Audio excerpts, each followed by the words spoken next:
Captain Laura Bennett stood on the bridge of the Earth Defense Force vessel Intrepid, her eyes fixed on the main screen. The stars stretched out before them, peaceful and quiet. Too quiet. The edge of human space was usually bustling with mining ships and science vessels. "Captain, long-range sensors are picking up something," said Officer Ryan Garcia, his voice tight with tension. "It's big. Bigger than anything we've ever seen." Laura leaned forward. "Show me." The screen changed to display a massive object moving through space. It was shaped like a giant arrowhead, its black surface eating the light around it. The ship was at least 5 times the size of the largest human vessel ever built. "Run the signature through the database," Laura ordered, though she already knew what they would find. Officer Patel's fingers flew across her console. "Confirmed, Captain. It's Voraxian." The bridge fell silent. Everyone knew about the Voraxians, the reptilian warriors who had conquered over 30 star systems.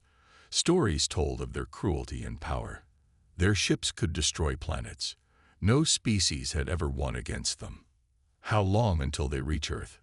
Laura asked. "At their current speed, 3 days," Ryan replied. Laura took a deep breath. Other species always surrendered when the Voraxians appeared. But humans were different. They had fought each other for thousands of years. They knew how to stand up when outmatched. "Open a communication channel," she said. Officer Patel looked shocked. "Captain, that's not the protocol. We're supposed to retreat and warn Earth." "I know the protocol. Open the channel."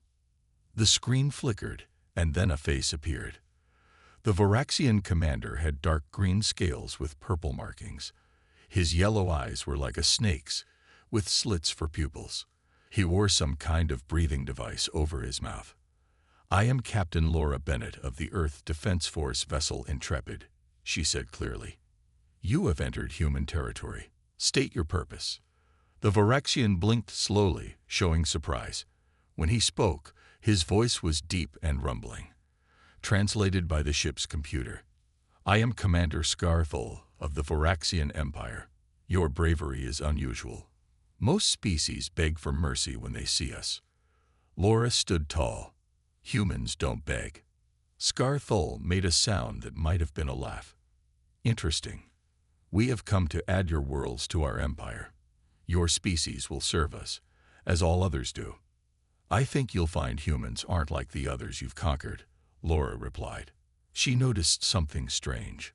When Scarthol received the data about Earth's atmosphere that was automatically included in their transmission, he seemed to flinch slightly. The Voraxian commander studied her for a long moment. "You have spirit.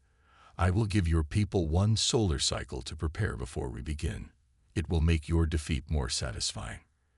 The screen went dark. "Send all sensor data and a recording of this conversation to Earth Command," Laura ordered. "And plot a course for home. Maximum speed." As the Intrepid raced back toward Earth, Laura couldn't shake the feeling that she had seen something important in the Voraxians' reaction, something that might help humanity survive. Back on Earth, the news of the Voraxian arrival spread quickly. Military leaders gathered in the Global Defense Headquarters beneath the Rocky Mountains. Unlike the panic that had gripped other species, humans prepared to fight. General Diane Carter watched the recording of Captain Bennett's conversation with the Voraxian commander for the 3rd time. "We need to learn everything we can about these creatures," she said, "and we need to do it fast." She picked up her secure phone. "Get me Dr. Alan Grayson, the xenobiologist with all those crazy theories about alien physiology. I think we're going to need someone who thinks differently." As night fell over Earth, millions looked up at the stars, unaware that the most feared species in the galaxy was heading their way. But unlike all who had come before them, humans weren't planning to surrender. They were planning to win. Dr. Alan Grayson hadn't slept in 36 hours. His office was a mess of coffee cups and printed images of the Voraxian commander. On his screens played the recording of Captain Bennett's conversation with Scarthol, looping over and over. "There," Alan said, freezing the frame. "Watch his breathing device when Earth's atmospheric data comes through." General Carter leaned closer. I don't see anything. That's just it. The device changes its rhythm. Look at the light pattern. Ellen pointed to a small blinking indicator on Scarthel's breathing apparatus. It speeds up, adjusting to new information. The general frowned. What does that mean? I think our air might be a problem for them, Ellen explained. Their home planet probably has different gas levels. Our oxygen-rich atmosphere could be like a drug to their system. Across the base, Navy officer Jack Collins prepared for a dangerous mission. His team of 6 stood by a small scout ship covered in new stealth technology. This coating absorbs sensor scans, the engineer told them. If it works, the Varaxians won't see you coming. Jack nodded. And if it doesn't work? Then you'll be the first humans to see the inside of a Varaxian prison ship, the engineer replied with a grim smile. Hours later, Jack's ship drifted silently near the massive Varaxian vessel that had entered Earth orbit. The alien ship was enormous, like a floating metal mountain. Beginning scan, whispered his sensor officer. Their hull is thick, but I'm getting readings of their internal layout. Jack watched the images form on his screen. Hundreds of Varaxians moved through the ship's corridors. They seemed to be gathering in a large central chamber. What are they doing? Jack wondered. The sensor officer adjusted controls. It looks like some kind of ceremony. They're bowing to that big one on the platform. Jack studied the scene. The Varaxians were arranged by size and decoration, with the smallest at the back. They performed complex movements, almost like a dance, all directed toward the largest Varaxian. They're extremely hierarchical, Jack realized. Everything is based on rank and strength. Meanwhile, in a small apartment in Denver, programmer Olivia Martinez wasn't evacuating like she was supposed to. Instead, she sat at her computer, running the Varaxian communication signals through algorithms she had designed. She worked for a translation software company, but this was different. These weren't human languages. Still, patterns were patterns. That's weird, she muttered, staring at her screen. The Varaxian signals pulse with perfect mathematical precision. She compared them to human communications, which were much more random. Olivia picked up her phone when it rang. Ms. Martinez, this is General Carter. We need your help at headquarters. How did you find me? Olivia asked, surprised. Your algorithm flagged something in the Varaxian transmissions. Our systems recognize your programming style. Hours later, Olivia sat in a secure room with Dr. Grayson and Officer Collins. They shared their discoveries about the Varaxians. So they worship strength. They're vulnerable to our atmosphere. And their technology uses perfect mathematical patterns, General Carter summarized. Can we use any of this?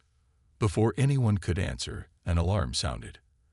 A massive screen showed the Varaxian ship releasing a small shuttle.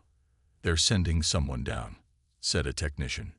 The shuttle landed on the designated meeting area in the Nevada desert. When the door opened, a single Varaxian stepped out. It was Commander Scarthol himself, wearing his breathing apparatus. They're broadcasting a message, said the communications officer. On screen, Scarthol's face appeared, his yellow eyes gleaming. People of Earth, the translation came through. I offer you the ancient honor of our species. Single combat will decide your fate. One champion from each side. If your champion wins, we will leave your system. If ours wins, you will surrender completely. General Carter turned to the others. Is this a trick? Dr. Grayson shook his head. I don't think so. From what Officer Collins saw, combat and strength are sacred to them. This is probably their greatest honor. Then we need a champion, said General Carter. And we need one fast. The room was silent as Earth's leaders watched the Varaxian challenge replay on the screen. Fighting an alien twice their size seemed impossible. This is suicide, said Admiral Peterson, breaking the silence. Their warriors are bred for combat. General Carter paced the room. We have no choice. If we refuse, they attack immediately. At least this buys us time. "So who do we send?" asked Jack Collins. "A soldier? A boxer?" Olivia had been quiet, running data on her tablet. "We need someone who can adapt quickly. The Varaxians have patterns, if our champion can spot them fast enough." Dr. Grayson nodded. "And we need someone who can handle the atmospheric differences. The fight will be on their ship in their air." "I have someone in mind," General Carter said. She pressed a button on the table. "Bring in Frank Wesson." 10 minutes later, a tall man with broad shoulders walked in. Frank Wesson had a calm face with a scar above his right eye. He stood straight but relaxed, like someone ready for anything. "You were a champion fighter before joining Special Forces," General Carter said. "3 world titles in mixed martial arts." Frank nodded. "That was a long time ago, Mom." "Not long enough for you to forget how to fight," she replied. "We need you to represent Earth against the Varaxians." They showed Frank the recordings of the Varaxians and explained what they knew. He didn't seem surprised or scared, just focused. "You'll be fighting in their atmosphere," Dr. Grayson explained. "It has less oxygen than ours.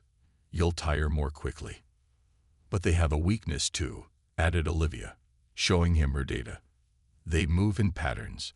I've analyzed footage of their training. They always prepare the same way before each attack type." Frank studied the video carefully. "I see it. A slight shift in weight before they strike." "You'll need to recognize these patterns instantly," Olivia said. "I can do that," Frank replied simply. Later, as Frank prepared for combat, Dr. Grayson visited him with a theory. "Their breathing devices regulate their air intake," the scientist explained. "Our atmosphere has more oxygen than they're used to. If their device malfunctions, they might experience something like being drunk or high." Frank thought about this. "So their breathing is their weakness. Good to know." "You're allowed 1 weapon," Dr. Grayson said. "The engineering team created this." He handed Frank what looked like a metal staff. "Seems simple," Frank said, testing its weight. "It is, but it also contains an electromagnetic pulse generator," Dr. Grayson explained. "One end can emit a targeted pulse that might disrupt their technology, including their breathing apparatus." The next morning, a small shuttle carried Frank to the Varaxian ship. Captain Bennett went with him as Earth's official representative. "You don't have to do this," Laura told him as they approached the alien vessel. Frank looked at the massive ship growing larger in the viewport. "Yes, I do. Sometimes you have to stand and fight, even when the odds are bad." Inside the Varaxian ship, they were led through dark corridors to a large circular room. Hundreds of Varaxians watched from rising seats around a central platform. The air felt thin, and Frank had to breathe more deeply. Commander Scar Thol greeted them with what might have been a smile, showing rows of sharp teeth. "Your species surprises me again," he said. "Most would have surrendered by now." "Humans are full of surprises," Laura replied. Scar Thol gestured to a massive Varaxian warrior stepping onto the platform. "This is Kragvor, our champion. He has never been defeated." Kragvor stood nearly 9 feet tall, with thick natural armor plates covering his body. He carried an energy weapon that looked like a glowing spear. "The rules are simple," Scar Thol explained. "Fight until one cannot continue. Death is not required, but often occurs." Frank gripped his staff and stepped onto the platform. The crowd of Varaxians made clicking sounds that might have been laughter. To them, he looked small and weak. Frank took a deep breath of the thin air and faced his opponent. The fate of Earth rested on his shoulders, but he felt strangely calm. He had one advantage the Varaxians couldn't understand. Humans had been underdogs before. It was when they fought hardest. The arena fell silent as Frank and Kragvor faced each other. The Varaxian warrior towered over Frank, his scales gleaming under the bright lights. Each of Kragvor's arms was thicker than Frank's legs. "Begin." Commander Scar Thol's voice echoed through the chamber. Kragvor didn't wait. He charged forward with surprising speed, swinging his energy glaive in a wide arc. Frank stepped back just in time. feeling the heat of the weapon as it passed inches from his chest. Frank remembered Olivia's analysis. Watch for the patterns. He kept his distance, studying his opponent's movements. There, a slight shift of weight to the left before the Varaxian struck again. Frank was ready this time, moving to the right as the glaive smashed into the floor. The Varaxians in the audience began making clicking sounds again. They thought Frank was running scared.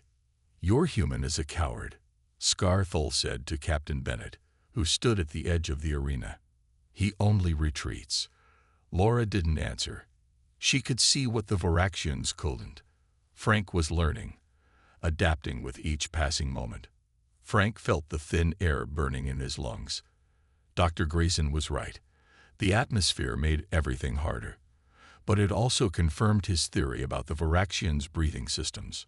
Cragvor attacked again, this time with a series of quick strikes. Frank blocked one with his staff, the metal ringing against the energy weapon. The force of the blow sent vibrations up his arms, but the staff held. "The human tool is stronger than it appears," Scarthol noted with surprise. For 5 minutes, the battle continued this way. Cragvor attacking, Frank defending and studying. The Varaxian warrior was growing frustrated. His attacks became more aggressive but less controlled. Now Frank saw all the patterns Olivia had identified. A slight head tilt before a downward strike, a shift in foot position before a lunge, and most importantly, the breathing apparatus on Cragvor's face showed a pattern of lights that changed just before each major attack. It was time to counter. When Cragvor lunged again, Frank didn't just dodge. He pivoted and struck the Varaxian's knee with his staff. The alien warrior staggered, more surprised than hurt. A murmur ran through the crowd. No opponent had ever landed a blow on Cragvor in official combat. Cragvor roared and attacked with renewed fury, but now Frank was reading him perfectly. Each powerful but predictable strike met empty air as Frank moved exactly where the Varaxian wasn't. "Impossible," Scarthol muttered. "How can he anticipate every move?" Frank was breathing hard in the thin air, but his eyes never left his opponent. He waited for the perfect moment, then struck again, this time hitting precisely where the plates of natural armor joined at Cragvor's side. The Varaxian stumbled, actually feeling pain. His yellow eyes narrowed in rage and confusion. Frank pressed his advantage, moving faster now. He struck the warrior's arm, then leg, then blocked a wild swing with his staff. With each contact, Frank was testing the alien's defenses, looking for the right spot. Then he saw it, a gap in the armor near the breathing apparatus, just as Dr. Grayson had suspected. Frank pressed a hidden button on his staff. The end glowed briefly as he swung it toward Cragvor's face. The Varaxian blocked the strike, but the electromagnetic pulse was already released. The lights on Cragvor's breathing device flickered, then changed pattern. The Varaxian's eyes widened in surprise. "What's happening?" Laura asked, seeing the change. Dr. Grayson, watching from Earth via transmission, smiled. "His regulator is malfunctioning. He's about to get a much higher dose of oxygen than he's used to." Within seconds, Cragvor's movements became less coordinated. He swung his weapon but missed badly. His massive body swayed slightly. Frank didn't waste the opportunity. He moved in, striking precisely at the joints in the Varaxian's armor. "The human fights with knowledge, not just strength," Commander Scarthul said, his voice mixing respect with concern. "This battle is not what we expected." Cragvor stumbled, his huge body moving awkwardly as the extra oxygen flooded his system. To the Varaxian audience, it looked impossible. Their champion had never shown weakness before. Frank kept his distance, conserving energy in the thin air. He knew Cragvor was still dangerous, maybe even more so now that he was disoriented. Cornered animals fought harder. "What have you done?" Cragvor growled, his translated voice slurring slightly. He swung his energy glaive wildly, the weapon cutting through the air far from where Frank stood. "Just evening the odds," Frank replied calmly. The Varaxian warrior shook his massive head, trying to clear it. He reached for his breathing device, attempting to fix it, but Frank didn't allow him the time. He darted forward, striking the back of Cragvor's knee with his staff. The giant warrior fell to one knee, his face showing something new. Fear. Voraxians didn't lose.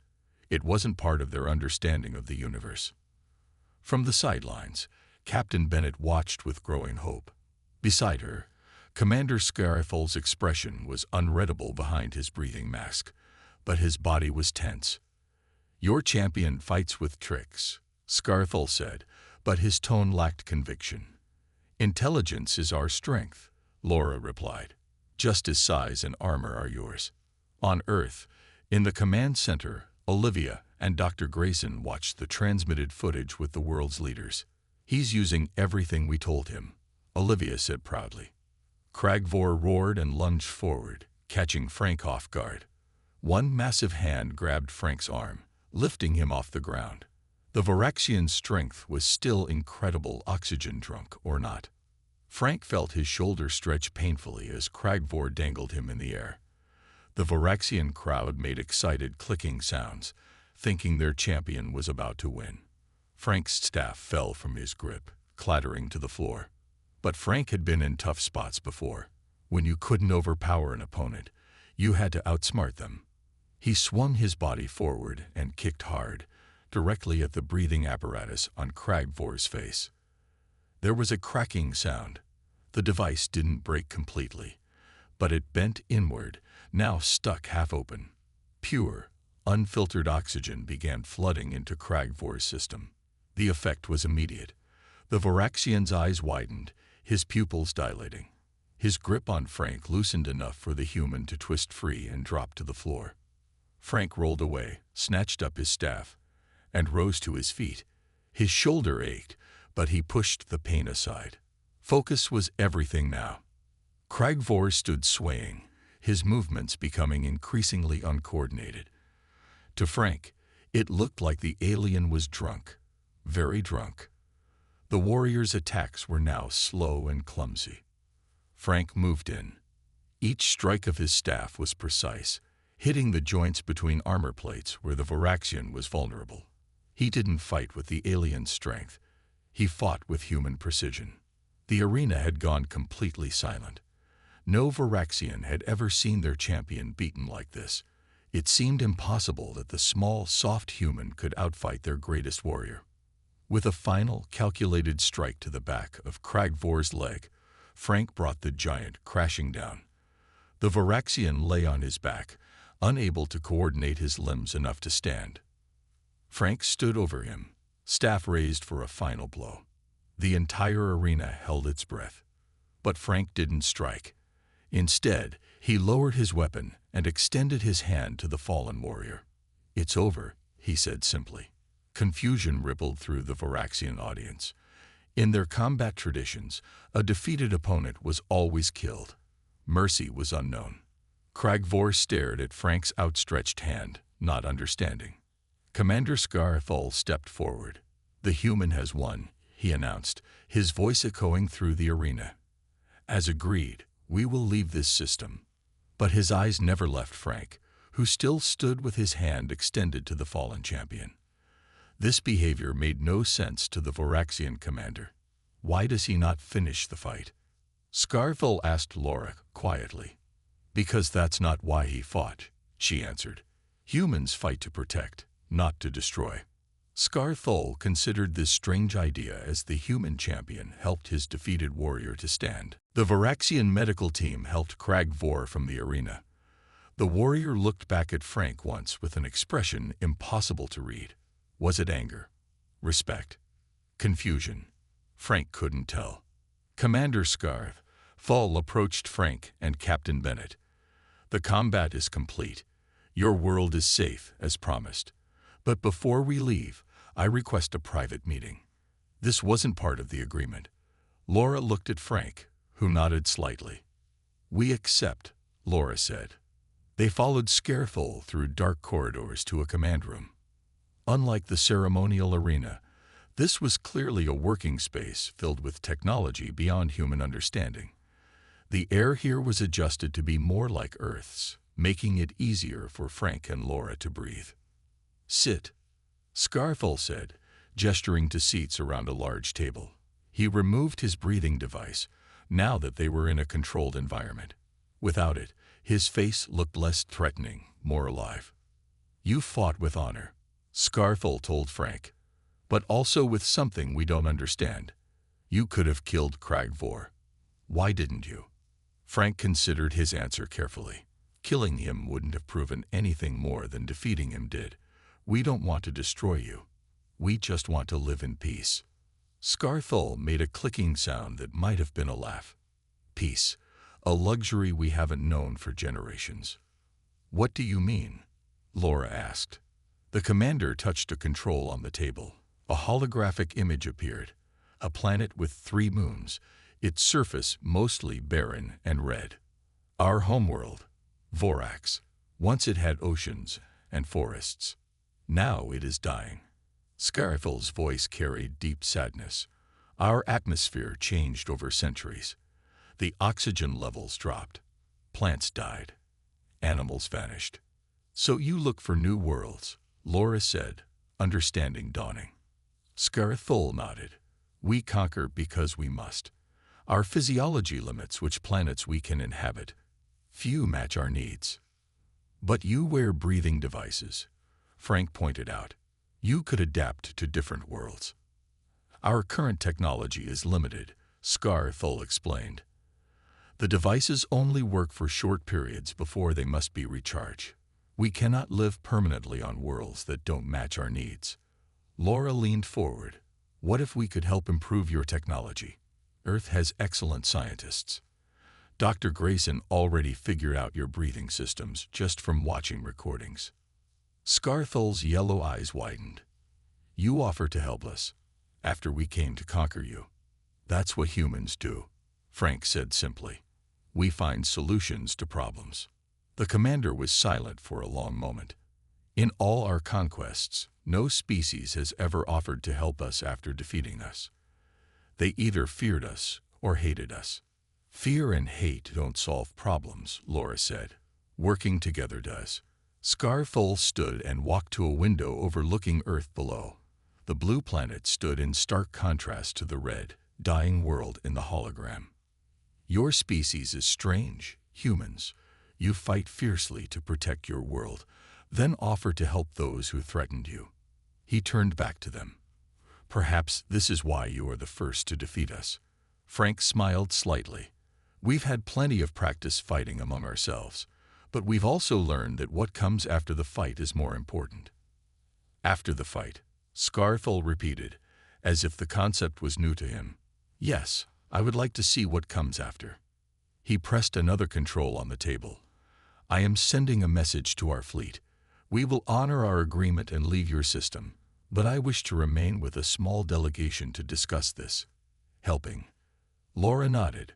"We'll need to speak with Earth's leaders, but I think they'll agree." As they prepared to return to Earth, Frank looked out at the stars. The most feared species in the galaxy had come to conquer but might leave as allies instead. Not because humans had better weapons or stronger warriors, but because they understood something the Voraxians didn't, that sometimes the greatest strength was choosing not to use your strength at all. 6 months had passed since the battle that changed everything. Above Earth, a new space station orbited peacefully, its unique design reflecting both human and Voraxian architecture. Inside the main laboratory, Dr. Alan Grayson worked side by side with 3 Voraxian scientists. They surrounded a table covered with breathing devices, each one more advanced than the last. "Try this one," Alan said, handing a sleek, small device to Zexalar, one of the Voraxian scientists. "We reduced the size by 30% while increasing the oxygen regulation efficiency." Zexalar examined it carefully before attaching it to his face. After several breaths, his yellow eyes widened. "It works perfectly," he said, his voice clear through the new translation function built into the device. "The air feels natural." Alan smiled. "With this version, Voraxians should be able to live on planets with atmospheric conditions very different from your homeworld. No more need for conquest. In another part of the station, Frank Wesson stood in a training room facing his old opponent. Kragvor was teaching him Voraxian combat techniques, while Frank showed the alien warrior human martial arts. "Your style is efficient," Kragvor commented, blocking Frank's strike with a massive arm. "Small movements, but effective. When you're always the smaller fighter, you learn to use every advantage," Frank replied. Their initial distrust had slowly transformed into mutual respect, then something close to friendship. The Voraxian warrior who had never known defeat had learned something valuable from losing to Frank, that there was honor in how one handled defeat. On Earth, in a large communication center, Olivia Martinez directed a team of human and Voraxian technicians. The screens around them showed star maps with hundreds of planets. "The translation network is now operational in 12 systems," she reported to Captain Bennett, who had been promoted to admiral after the Voraxian encounter. "Species that once hid from the Voraxians are now responding to our messages." Laura nodded. "And how are they reacting to the news of our alliance?" "With disbelief at first," Olivia admitted. "But when they see humans and Voraxians working together, they're starting to trust the message." Trust had been the hardest part. For decades, the galaxy had feared the Voraxians. Changing that perception couldn't happen overnight. But each successful diplomatic mission, each new planet that welcomed the joint human-Voraxian delegations, built that trust a little more. Commander Skirthul, now the Voraxian ambassador to Earth, entered the room. "The Council has approved the expansion of the adaptation program," he announced. "We have identified 17 uninhabited planets suitable for Voraxian settlement with the new breathing technology." "That's excellent news," Laura said. "No more need to take worlds from others." "A strange concept for my people," Scarthul admitted. "For generations, we knew only conquest. Now we must learn to build instead of take." Their conversation was interrupted by an urgent message. A human colony on a distant planet was under attack by a previously unknown species. "We're dispatching ships immediately," Laura told the colony governor on the screen. "Hold on." She turned to Scarthul, who was already activating his communicator. "The Voraxian battle cruiser Redemption is closest to that system," he said. "They can be there in hours." "So can the Earth defense ship Horizon," Laura replied. "Let's send them together." Days later, news spread across the galaxy. Human and Voraxian ships had fought side by side, protecting a colony from attack. The sight of the once feared conquerors now defending others sent shockwaves through every inhabited system. On the space station, Frank watched Earth spinning below. Dr. Grayson joined him at the window. "Did you ever think this would happen when you stepped into that arena?" Alan asked. Frank shook his head. "I just wanted to keep Earth safe. But this is better. Now everyone's safer."